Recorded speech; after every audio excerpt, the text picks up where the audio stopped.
Cette Bible soutient que Jésus n'a pas été crucifié, le Vatican est sidéré.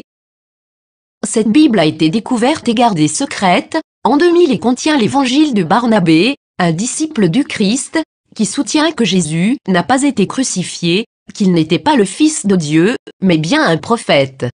Cette Bible soutient aussi que l'apôtre Paul est appelé l'imposteur, que Jésus a fait son ascension tout en restant vivant et que c'est Judas Iscariote qui a été crucifié à sa place.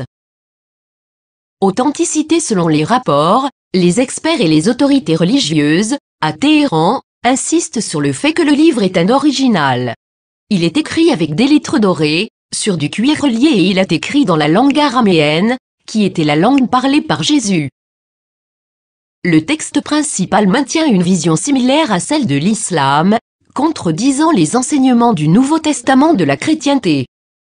Jésus a aussi prédit la venue du prophète Mahomet, qui a fondé l'islam, 700 ans plus tard.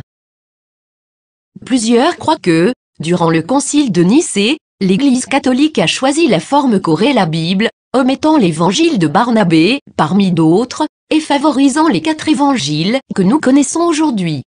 De nombreux textes bibliques ont commencé à faire surface depuis ce temps, incluant ceux de la mer morte et les évangiles gnostiques, mais cette Bible semble tout particulièrement inquiéter le Vatican. Qu'est-ce que cela signifie pour les religions chrétiennes et ses adeptes? Quelque chose d'inconfortable. Le Vatican a demandé aux autorités turques de pouvoir examiner le contenu du livre. Maintenant que ce livre a été découvert, accepteront-ils cette preuve? La nieront-ils? L'appelleront-ils un « mensonge musulman », comme l'a fait le magazine « Trut » en 2000? Pour plusieurs, ce livre est un rayon d'espoir et les croyants réaliseront bientôt que l'objet de leur adoration est arbitraire et que tous les textes, spécialement les textes religieux, sont sujets à l'interprétation. Qu'est-ce que cela signifie pour les athées, les agnostiques, les penseurs séculiers? Ce texte est-il réel?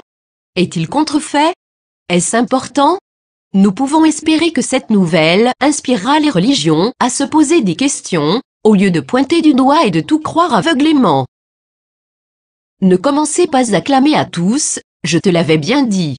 Le plus grand danger de la foi se présente lorsque les gens croient ce qu'ils veulent croire, défendant cette croyance malgré toutes les preuves du contraire, spécialement si les preuves apportées révolutionnent les bases de cette croyance. Et le grand coupable, dans tout cela, est le piège de l'ego, rejeter, critiquer les autres parce qu'ils ne sont pas comme vous.